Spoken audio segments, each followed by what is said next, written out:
Okay, in first year English new book, on page 220, I'm going to start the last poem. That's poem number 7, which is called Selection from Sur Kahori.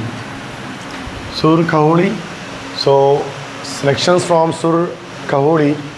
This is the name of the poem, written by Shah Abdul Latif and translated by Professor Amina Khamisani.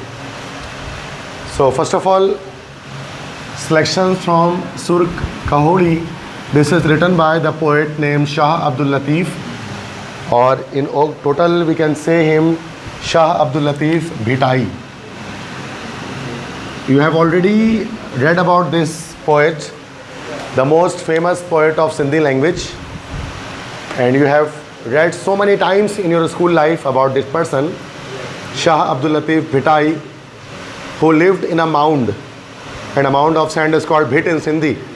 That's why he came to be known as Bhitai, the saint of the mound, the saint who lives on the mound, Shah Abdul Latif Bhitai. And he was a Sindhi Sufi saint, एक सिंधी सूफ़ी शायर थे, सिंधी ज़बान में शायरी की, Saint थे, एक बुज़ुर्ग थे, एक दरवेश सिफत इंसान थे, who gave the message of love, जिन्होंने मोहब्बत के पैगाम पूरी दुनिया में बांटा और मैसेज ऑफ लव दिया. His poetic collection is called Shaz और रिसालो, और जो उन्होंने शायरी लिखी, जो उन्होंने पोइट्रीज लिखी, उन सब को कलेक्ट कर दिया गया किताब में. आप सबको पता है उस किताब का नाम शाज और रिसालो, रिसालो ऑफ शाह अब्दुल लतीफ़. शाज और रिसालो सिंधी ज़बान में इनका मजमुआ है कहानियों का या पोम्स का, स्टोरीज़ का. तो इसमें काफ़ी सारे इसमें पोम्स हैं. दिस कंटेन्स 30 सुर, इसके अंदर 30 सुर हैं. 30 सुर कह सकते हैं या फिर 30 चैप्टर्स. तो 30 चैप्टर्स हैं इसके अंदर. अगर आप शाज और रिसालो देखोगे तो 30 चैप्टर्स है उसके अंदर, या हम उसको कहते हैं 30 सुर, 30 सुर है उसके अंदर. और हर चैप्टर सुर से स्टार्ट होता है. जैसे सुरमारी जो है उसमें उमर मारवी की दास्तान है, सिंध की मशहूर फोक स्टोरी है. बिल्कुल इस तरह से कि सुर कहोड़ी, तो सुर से स्टार्ट होता है. सुर मतलब एक चैप्टर. और कहोड़ी किसे कहते हैं? Khahori is actually the name of wandering ascetics. Wandering ascetics को हम कहते हैं कहोड़ी. वेंडरिंग घूमने फिरने वाले, फिर इधर उधर भटकने वाले, एस्केटिक्स दरवेश. तो उर्दू में हम उनको दरवेश कह सकते हैं. दरवेश सिफत दरवेश इंसान, वो इंसान जो कि इधर उधर भटकता हो, वो इंसान जो वेंडरिंग करता हो खुदा की तलाश में, हक़ की तलाश में, फॉर सीकिंग ट्रुथ. वो पूरी दुनिया का या जंगलात का, पहाड़ों का सफ़र करता हो. That person is called wandering ascetic, दरवेश. तो शायर इसके शाह अब्दुल लतीफ़. सुर कहोड़ी को सिंधी लैंग्वेज में लिखा गया. एंड वी डोंट, अच्छा, और हम पढ़ रहे हैं, वी आर स्टडिंग इंग्लिश, तो हमें इंग्लिश में पढ़ना है. तो इसकी ट्रांसलेशन हुई. शाह लतीफ़ की शायरी इतनी मशहूर थी कि दुनिया की बहुत ज़बानों में उसका तर्जुमा किया गया. इन सो मनी लैंग्वेजेस शाह लतीफ़ शाज और रिसालो हैज़ बीन ट्रांसलेटेड. इसमें से इंग्लिश लैंग्वेज में भी किया गया. इंग्लिश लैंग्वेज में भी मल्टीपल लोगों ने शाह लतीफ़ के शाज और रिसालों का तर्जुमा किया है. जैसे Mrs Elsa Kazi was the wife of Allama I Kazi. Neem tree जिन्होंने लिखी थी क्लास 9 में, जो पोम थी नीम ट्री, तो मिसेस इल्सा काजी ने भी ट्रांसलेट किया शाज और रिसालों को. बिल्कुल इस तरह से एक सिंध यूनिवर्सिटी के लेक्चरर थी, टीचर थी, प्रोफेसर अमीना खमीसानी. इन्होंने भी शाज और रिसालों को सिंधी से इंग्लिश में ट्रांसलेशन किया, सिंधी से इंग्लिश ट्रांसलेशन की. तो आज हम वो ट्रांसलेटेड जो है ना, जो पोम है, उसको ही हम उसको डिस्कस करेंगे. We are not going to discuss Sindhi, क्योंकि सिंधी तो हमारा सब्जेक्ट है नहीं इंटरमीडिएट में, फर्स्ट ईयर में. तो ट्रांसलेटर इसकी हैं प्रोफेसर अमीना खमीसानी. तो पोइट मैंने लिखा है शाह अब्दुल लतीफ़ भिटाई, और ट्रांसलेटर में मैंने लिखा है प्रोफेसर अमीना खमीसानी. इसलिए पेज नंबर 220 में शायर नज़म के नाम के नीचे तो लिखा हुआ है शाह अब्दुल लतीफ़ भिटाई, और बिल्कुल नीचे जाएंगे तो ब्रैकेट में लिखा हुआ है ट्रांसलेटेड बाय प्रोफेसर अमीना खमीसानी. तो वो दोनों चीज़ें आपको बुक में मिल सकती हैं इस पेज पर. अच्छा, सिलेक्शन फ्रॉम से मुराद क्या है? सुर कहोड़ी इज़ अ लॉन्ग पोम, एक लंबी नज़म है. इसके कुछ स्टैंजाज हम पढ़ने वाले हैं। दैट्स वाई यहाँ पर लिखा हुआ है सिलेक्शन फ्रॉम सुर कहोली। कुछ सिलेक्शंस हैं यार, उन पर discuss. There are total 1 2 3 4 5 6 stanzas are there. 6 stanza अगर आप इसको देखेंगे, इनमें 6 स्टैंजा किस तरह से, 5 आर टर्सेट्स एंड 1 इज़ कपलेट। 5 टर्सेट है और 1 कपलेट है। टर्सेट किसे कहते हैं? टर्सेट जो है बच्चों एक ऐसे स्टैंजा जो 3 लाइन्स पर मुश्तमिल हो, और एक ऐसे स्टैंजा जो कि 2 लाइन्स पर मुश्तमिल है, उसको कहते हैं कपलेट। तो अगर आप देख सकते हैं इसके अंदर सारे स्टैंजा 3 लाइन्स पर है, बस first second third fourth stanza जो आपको मिलेगी वो that is made up of 2 lines. Otherwise all the stanzas are made up of 3 lines. तो इसमें 5 टर्सेट्स मिल जाए और 1 सिर्फ कपलेट आपको मिलेगा जो 5वें स्टैंजा में मिल जाए। ठीक है, देख लिया सबने? चेक करते हैं जो मैं बता रहा हूँ, बुक जब सामने है तो आपकी। सेंट्रल आइडिया क्या है? सेंट्रल आइडिया है कि the path of Khahoris is full of hardships and troubles. एक कहोली की ज़िंदगी जो खुदा की तलाश में निकला होता है जंगलात में, पहाड़ों में, उसकी ज़िंदगी बहुत मुश्किलात का शिकार होती है। उसकी ज़िंदगी में बहुत परेशानियाँ होती हैं और बहुत परेशानियाँ झेल कर, बहुत परेशानियों को सफ़र करके वो आखिरकार वो खुदा की तलाश करता है, खुदा या हक़ तक पहुँचता है। बहुत से लोग होते हैं, हर मज़हब के अंदर आपको इस तरह के लोग मिल जाएंगे जो दरवेश की ज़िंदगी इख्तियार करते हैं। जैसे शाह अब्दुल लतीफ़ भटाई ख़ुद, आपको पता है कि जब इनकी वाइफ की डेथ हो गई थी, आफ्टर बीबी सईदा बेगम इनकी वाइफ का नाम था, after the death of his wife he left his home and came to live on a mount, है ना भाई, और सारी ज़िंदगी उन्होंने उस टीले में गुजारी। तभी उनको भिटाई कहते हैं। और मरने के बाद दफन भी वहीं भिट में हुए, उस जगह भिट शाह कहा जाता है उनका जो मज़ार है। तो ये मुसलमान थे अगरचे, बट उन्होंने ऐसी ज़िंदगी गुजारी। हिंदुओं में भी आपको बहुत सारे साधु बाबा इस तरह के मिलते हैं, सन्यासी जिनको हम कहते हैं। वो हिमालय पहाड़ियों पर चले जाते हैं संन्यास करने के लिए, फिर वो कई सालों के बाद लौटते हैं। सुना होगा आपने, ऐसे हिंदुओं में भी आपको मिलेंगे। बुद्धिज़्म में आपको मिलेगा, बुद्धिस्ट मॉन्क्स जो होते हैं, बुद्धिज़्म के जो ऑरेंज कलर के ड्रेस पहनते हैं। अच्छा, ऑरेंज ड्रेस कहोलीज़ की निशानी है। आप इसमें भी देखेंगे आपकी पिक्चर जो बनी हुई है ना पेज नंबर 219 में, उसमें कहोलीज़ बने हुए ऑरेंज ड्रेस पहनकर, सिंगल एक ऑरेंज कलर का ड्रेस पहने हुए, वो हाथ में एक उनकी डंडा है। इस तरह के लोग आपको कभी कभार मिलेंगे इस टाइप के। ठीक है, ये चप्पल पहनते हैं, उसमें टूटे फूटे चप्पल होते हैं, वो घूम रहे होते हैं। हमारे यहाँ वारसिया सिलसिले वाले आपको मिलेंगे इसके अंदर, वारसी जो होते हैं। ठीक है, तो अक्सर लोग इसमें आपको मिलेंगे, मैं डिटेल में नहीं जा रहा। ठीक है, तो अब इसके अंदर, अब बुद्धिस्ट के अंदर भी होते हैं। बुद्धिस्ट के जो लीडर थे गौतम बुद्ध जिनको कहते हैं, वो भी घर बार छोड़कर निकल गए थे जंगलात में। फिर उनके बाद उनको एनलाइटमेंट हुई थी। गौतम बुद्धा की स्टोरी अगर आप पढ़ेंगे बुद्धिज़्म की तो आपको पता लगेगा। तो गौतम बुद्धा सुना होगा, स्टेचूज़ वगैरह होते हैं उसके लगे हुए। तो बहुत सारे डिफरेंट रिलीजन्स के अंदर कहोलीज़ के तस्करा मिलता है। वो शख्स जो खुदा की तलाश करने के लिए निकल पड़ा अपने लग्जरियस लाइफ को छोड़कर। सेंट्स के अंदर आपको बहुत सारे बुजुर्गान दीन के अंदर आपको लोग मिलेंगे, अबू बिन अदहम जैसे, जो घर छोड़कर निकले थे, और बहुत सारे और लोग। अच्छा, इसमें थोड़ा सा इस नज़म को पढ़ते हुए आप थोड़ा सा कंफ्यूज हो जाएंगे। इसके लिए मैंने एक चीज़ यहाँ पर लिख दी है ताकि कन्फ्यूजन ना हो, और मैं आपको क्लियर कट एक कॉन्सेप्ट आपको बता दूँ बेटा। रिलीजन वर्सेस स्पिरिचुअलिज्म, मिस्टिसिज्म या सूफिज़म, इन दोनों में क्या फ़र्क है? मतलब शरीयत और तरीक़त में क्या फ़र्क है, शरीयत और रूहानियत में क्या फ़र्क है, शरीयत और सूफियत में क्या फ़र्क है। ये आपकी ज़िंदगी में ऐसे अल्फाज आएंगे, आज नहीं तो कल आप परेशान हो जाएंगे इसका मतलब क्या है। देखो, रिलीजन तो मज़हब है, शरीयत, हर वो चीज़ जो कुरान और हदीस में लिखी हुई है वो शरीयत है, वो रिलीजन है, वो मज़हब है। रिलीजन का माखिज़ जो है कुरान प्लस हदीस,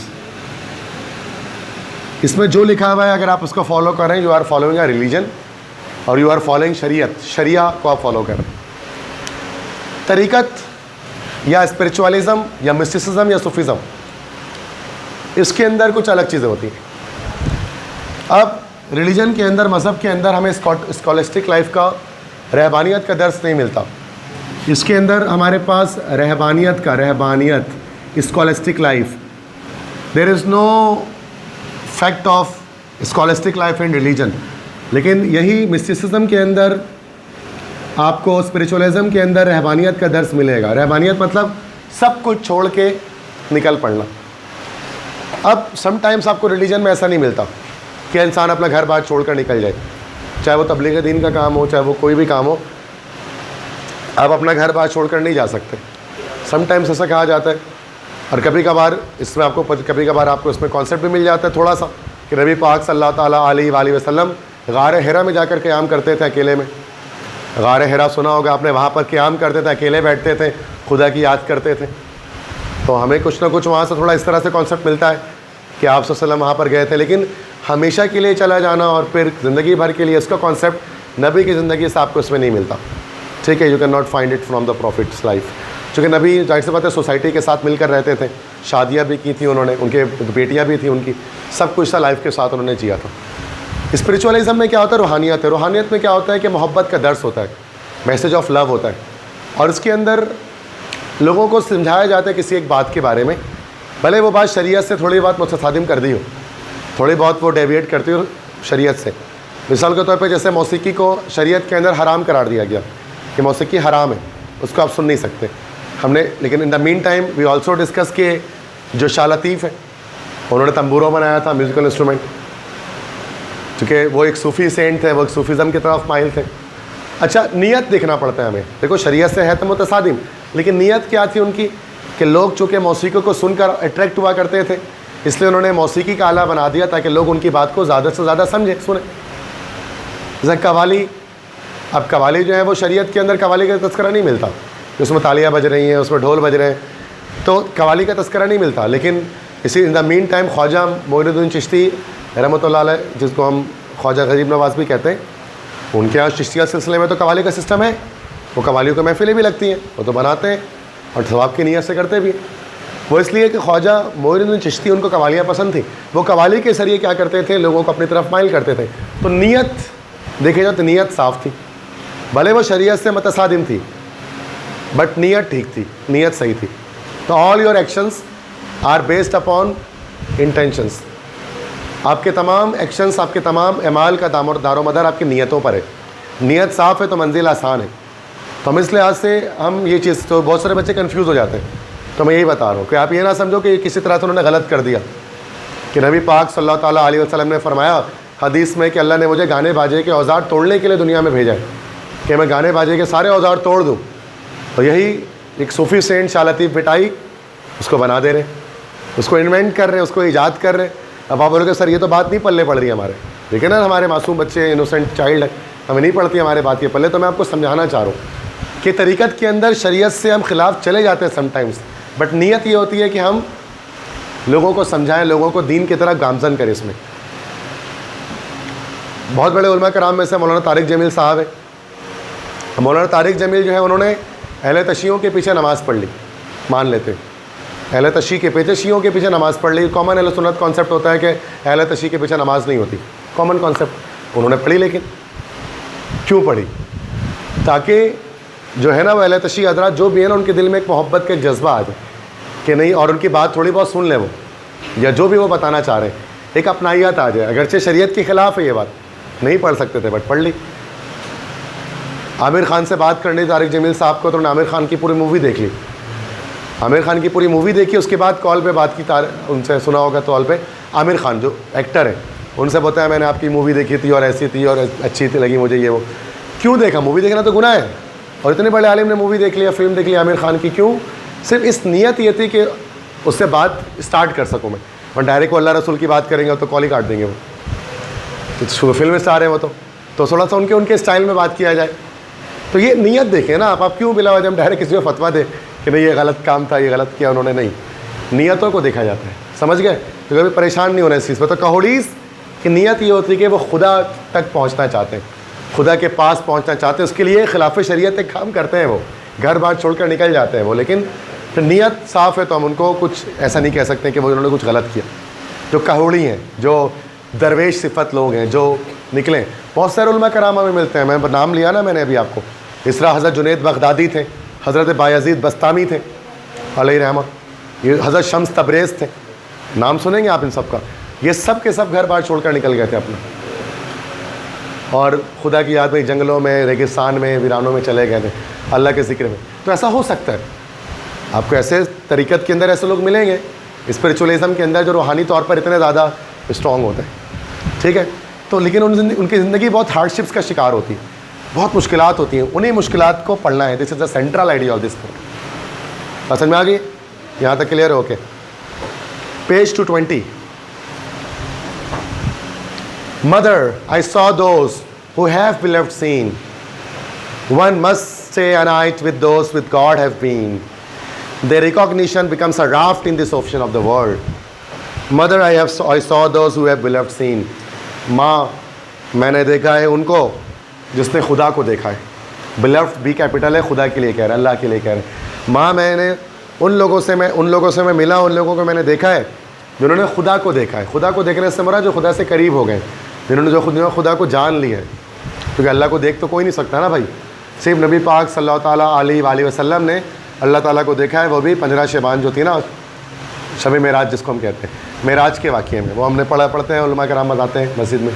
तो बस अल्लाह के नबी ने देखा है। 70 पर्दे थे, वो एक करके हट गए थे। काबा कौसैन कुरान पाक में आते, एक कौसैन एक हाथ का फासला रह गया था। तो अल्लाह के नबी ने, नबी पाक सल्लल्लाहु अलैहि वसल्लम ने तो अल्लाह ताला को देखा है, इसके अलावा और किसी ने नहीं देखा है। हम सब देखेंगे, बट क़यामत के दिन मैदान हशर में अल्लाह ताला अपना जलवा क़यामत के दिन तमाम इंसान को दिखाएगा, उससे पहले तक हम नहीं देख सकते। तो यहाँ पर देखने से मुराद है कि जहाँ वो खुदा को जान गए। तो मदर, माँ, मैंने देखा है उनको हु हैव बिलव्ड सीन, जिन्होंने खुदा को जाना है, जिन्होंने खुदा को देखा है, जिन्होंने खुदा को समझा है, जो खुदा के करीब आ गए हैं। अल्लाह के वलियों की बात कर रहे हैं। One must stay a night with those who with God have been. लाजमी एक रात हमें ठहरना चाहिए उन लोगों के साथ जो खुदा से करीब हो चुके थे, या who with God have been, जो हम खुदा के साथ रह चुके हैं या खुदा के पास आ चुके हैं, हमें उनके साथ कुछ वक्त गुजारना चाहिए। Their recognition becomes a raft in this ocean of the world. इनकी रिकॉग्निशन, इनकी पहचान एक राफ्ट, एक कश्ती की तरह है in this ocean of the world. इस दुनिया के ओशियन में, इस दुनिया के समंदर में उनकी पहचान करना ऐसा ही है जैसे हमें एक समंदर में कश्ती मिल गई हो। जैसे ना अल्लाह पाक ने, नबी पाक सल्लल्लाहु अलैहि वसल्लम ने अपने अहले बैत के बारे में फ़रमाया था, हदीस सफ़ीना है जिसको हम कहते हैं, कि मेरे अहले बैत कश्ती की मानिंद है, उस कश्ती में अगर तुम सवार हो जाओगे तो तुम फलाह पा जाओगे, निजात हासिल कर लोगे, मतलब तुम्हें जन्नत मिल जाएगी अगर उस कश्ती में सवार हो जाओ कि इस कश्ती में मेरे अहले बैत, मेरे घर वाले सवार हैं, नबी के अहले बैत सारे। तो बिल्कुल मतलब इस तरह से कह रहे हैं कि ocean, raft in the ocean of the world, कि जो कहोड़ीज़ हैं वो एक तरह से कश्ती की तरह है इस दुनिया के समंदर में। वो कश्ती जो हक़ की तरफ जा रही है, सीधे रास्ते पर जा रही है, और उस पर सवार हो जाएंगे, ये कम से कम उनके साथ हो जाएंगे, उनकी एटलीस्ट मुरीदी इख्तियार कर लेंगे, है ना, या फिर उनके साथ बैठेंगे, वक्त गुजारेंगे, उनकी बातें सुनेंगे, समझेंगे, तो हमारे लिए निजात का बाइस बनेगा। ऐसे लोगों का जिन्होंने ज़िंदगी को सहूबतों में डालकर खुदा की कुर्बत हासिल की, दुनिया के सारी आसाइशों को छोड़कर। जैसे शाह लतीफ़ भटाई भी, आपको पता है, उनके पास लोग आने शुरू हो गए थे, फॉलोअर्स आने शुरू हो गए थे। जब वो भिटशा में गए थे ना, टीले पर, तो वो तो अकेले रहना चाहते थे, लेकिन लोग जोक दर जोक फॉलोअर्स उनके आने शुरू हो गए थे, और बड़ी तादाद में उनके डिसिपल्स की तादाद में इजाफा हो गया था। तो आज भी लोग उनको याद करते हैं, शाह लतीफ़ को। तो लोग कहते हैं कि भाई ये अल्लाह वाला शख्स है, इसकी कुर्बत हासिल करो, इसके साथ बैठो, फ़ायदा मिलेगा। होता है ना, अक्सर इंसान ऐसा करता है। बहुत सारे मुर्शिद होते हैं जिनके साथ, उनके साथ मुरीद हर वक्त होते हैं। अलियास कादरी हैं, है ना, मुर्शिद हैं, तो उनके साथ कितने मुरीद, हज़ारों की तादाद में हर वक्त उनके साथ रहते हैं कि मुर्शिद के साथ रहेंगे तो फिर कुछ ना कुछ हम सीखेंगे, कुछ ना कुछ हमारे अंदर अच्छी आदतें आएंगी मुर्शिद की वजह से। ठीक है, दावत इस्लामी में जैसे होते हैं। समझे, सेकंड स्टेंजा में आते हैं, कहोड़ीज़ प्रिपेयर्ड अर्ली टू डिपार्ट। मतलब कोई मसला नहीं है, देखो पूरी मुर्शिदी हर तरफ है, ये आले मतलब देवबंदियों की तरफ भी है पीरी मुरीदी। हाज हकीम अख्तर साहब मरहूम वफ़ात पा गए। फिर अमदादिया, खानका अमदादिया अगर आप गए गुलशन इकबाल में, अमदादिया अशरफिया, तो वो पूरा उन्हीं का था। तो वो जो देवबंदी हजरात होते हैं तो वो उनके मुरीद होते हैं, बड़ी तादाद में। आज हकीम अख्तर साहब के मुरीद हैं लोग। अशरफ अली थानवी जो बहुत बड़े आलिम दीन थे देवबंदियों में, वो हाजी इमदादुल्लाह महाजिर मक्की, उनके वो मुरीद थे। बहुत सारे लोग पीरी मुरीद तो सब में ही हैं अहल सुन्नत वल जमात के अंदर। वो अलग अलग है, लेकिन मुरीद अलग, मुर्शिद अलग अलग है, लेकिन मुर्शिदी में आते हैं लोग, अक्सर आते हैं। कुछ घरों में माहौल ऐसा होता है, तो उनके उस घरों में होता है ऐसा कि हर घर में वो ख़त्म गौसिया पे शरीक होते हैं, और सारे के सारे जो है ना वो मुरीद होते हैं गौस पाक की या किसी के भी इस तरह से। ठीक है, तो अक्सर घरों में ये रुझान ऐसा होता है। तो उससे क्या करते हैं ताकि हम उनकी सोहबत, हमें उनकी कुर्बत नसीब हो जाए, ताकि हम भी कुछ उनसे सीख सकें। तो चूँकि उनकी रिकॉग्निशन, उनकी पहचान ऐसी है जैसे खुले समंदर में कोई कश्ती जिस पर हम सवार हो रहे हैं। Second stanza, Kaholis prepared early to depart. Searching in the rocks, reduced to bones they are. Giving much trouble to their bodies, they sought their goal. Kaholis prepared early to depart. Kaholis जो लोग होते हैं वो जल्दी तैयारी पकड़ लेते हैं रुखसत होने की, जल्दी तैयार हो जाते हैं रुखसत होने के लिए। मतलब वो ज़िंदगी में मतलब शुरू में ही रुखसत हो जाते हैं, जवानी में ही घर से निकल जाते हैं खुदा की तलाश में। सर्चिंग इन द रॉक्स, चट्टानों में तलाश करते हैं खुदा को। कोई हिमालय के पहाड़ पर जाकर खुदा को तलाश करता है। Reduce to bones they are, और उनकी ज़िंदगी हड्डियों का ढांचा बन जाती है। अभी जो लाइन लिखी है ना, reduce to bones they are, this is a hyperbole. Hyperbole, तो हाइपरबोली के बारे में मैंने आपको बताया था, exaggeration of the facts, figures of speech के अंदर एक्सेजरेट किया जा रहा है। वैसा तो नहीं, हड्डी रिड्यूस टू बोन्स मतलब उनकी बॉडी गोश्त खत्म होकर सिर्फ हड्डी रह जाती है। अब हड्डी तो नहीं, थोड़ा बहुत गोश्त होता होगा, सिर्फ पूरी हड्डी नहीं बन जाते, इंसान पूरा ढांचा नहीं बन जाता। तो ये हाइपरबोली इस्तेमाल किया जा रहा है, मीन्स एक्सेजरेट कर रहे हैं एक बात को, बढ़ा चढ़ा कर बयान कर रहे हैं एक बात को। रिड्यूस टू बोन्स मतलब बताना चाह रहे हैं कि वो बहुत कमज़ोर हो जाते हैं। कभी आपने देखा होगा साधु बाबा वगैरह जो होते हैं या कोई भी ऐसे, तो वो बहुत कम हड्डी का ढांचा होता है, वो बूढ़े से होते हैं और हड्डी का ढांचा बिल्कुल होते हैं, गोश्त नाम की चीज़ नहीं होती बॉडी के अंदर। और कहा जाता है कि वो इतने सालों बाद फलां से मतलब करके आए, फलां दरवेश मतलब थे, वो कर मतलब जिक्र करके आए, इबादत करके आए हैं। तो reduce to bones they are, giving much trouble to their bodies, they sought their goal. अपनी बॉडीज़ को बहुत ज़्यादा वो ट्रबल देते हैं, बहुत ज़्यादा वो ट्रबल देते हैं, केयर नहीं करते अपनी बॉडी की, वो अपने जिस्म की कोई हिफाजत नहीं करते। दे सॉट देयर गोल, और इस तरह से वो साउट सीक की सेकंड फॉर्म में जस्तजू करते हैं, तलाश करते हैं अपने गोल को, अपने मकसद को। मकसद क्या? खुदा की कुर्बत। पहाड़ों में निकल जाते हैं, जंगलात में निकल जाते हैं, रेगिस्तान में निकल जाते हैं, सहरा में निकल जाते हैं और खुदा की तलाश करते हैं। वहाँ पर खुदा को ढूंढते हैं कि खुदा कहाँ है, इबादत करते हैं, रियाजत करते हैं, जिक्र करते हैं। काहुलीस पीपल जो होते हैं, और वो आई फाइनली खुदा के करीब रूहानी ताकत बढ़ती है, स्पिरिचुअल पावर ग्रो होती है और इंसान आखिरकार खुदा को पा लेता है। भीड़ रश हजूम में इंसान खुदा को नहीं पा सकता, अकेले में पा सकता है। वो अकेले में भले इंसान अच्छा, तो दो ही लोग जो है वो पहुंच पाते हैं खुदा तक, एक है साईं और एक है साइंटिस्ट। खुदा के करीब दो ही बंदा पहुंचता है, एक है साईं और एक है साइंटिस्ट। साईं जो है ना, साईं बाबा साईं, वो क्या करते हैं? वो रेगिस्तानों में, जंगलात में, पहाड़ों में अकेले जिक्र करके, इबादत करके, सोच और विचार करके खुदा के करीब पहुंचते हैं। जबकि साइंटिस्ट क्या करते हैं? लैब के अंदर फिजिक्स, केमिस्ट्री, बायोलॉजी के लैब करके खुदा की याद, खुदा के करीब पहुंचते हैं, खुदा की कुदरत को समझते हैं, उसको जानते हैं। तो ये चीज़ है। तो आजकल तो लोग साइंस के थ्रू खुदा तक पहुंचते हैं आजकल के दौर में। Third stanza, their faces are dry, on their feet are slippers old and torn, they traverse that land where even the knowing ones are lost, their secretive ones talk secrets of that far off land. उनके चेहरे खुश्क होते हैं। काहुलीस कह रहे हैं कि काहुलीस को कह रहे हैं उनके चेहरे खुश्क होते हैं, उनके पैरों पर चप्पलें होती हैं पुरानी और फटी हुई। दे ट्रेवर्स दैट लैंड, उन्होंने उस ज़मीन का सफ़र किया होता है।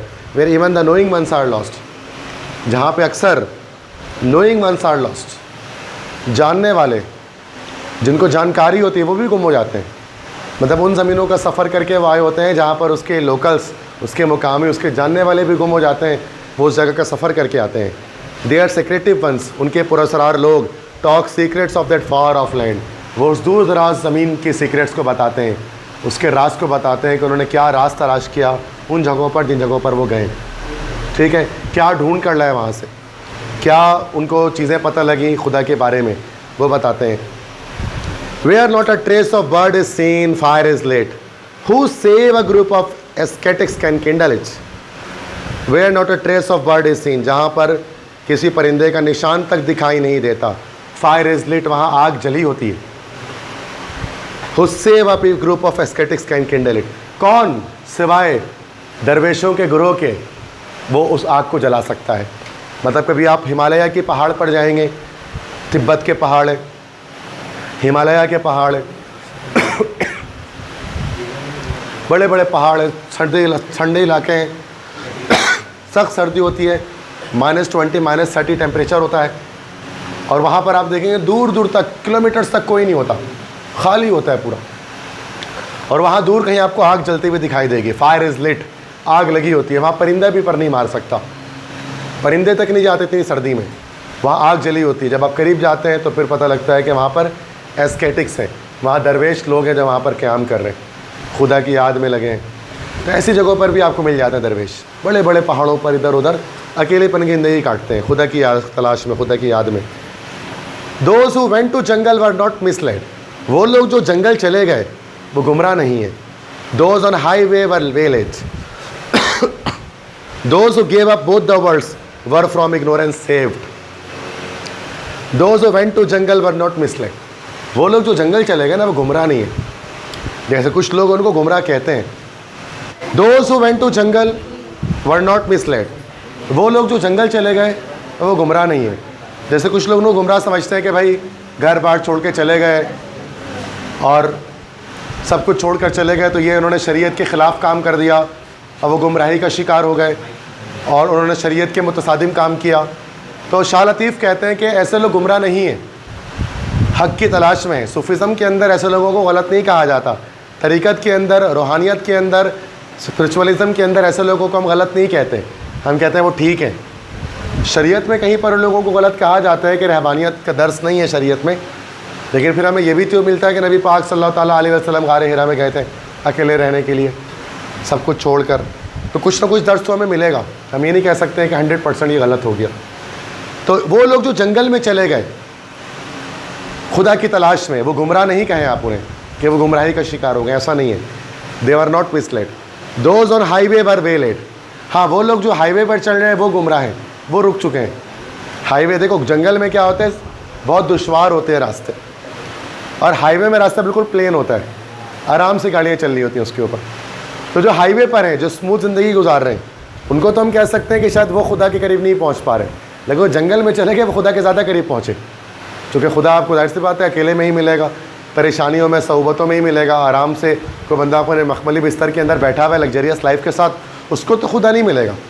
मोबाइल फ़ोन, लैपटॉप, सब चीज़ के साथ, कंप्यूटर, टीवी, सब के साथ हम बैठेंगे अपने नरमो गरम बिस्तर पर, सोफ़े पर, तो हमें इतने आराम से खुदा नहीं मिलेगा जितने आराम से कुछ शख्स को मिलेगा जो खुदा की याद में सारी आसाइशें छोड़कर जंगल में निकल गया, उसको खुदा मिलेगा।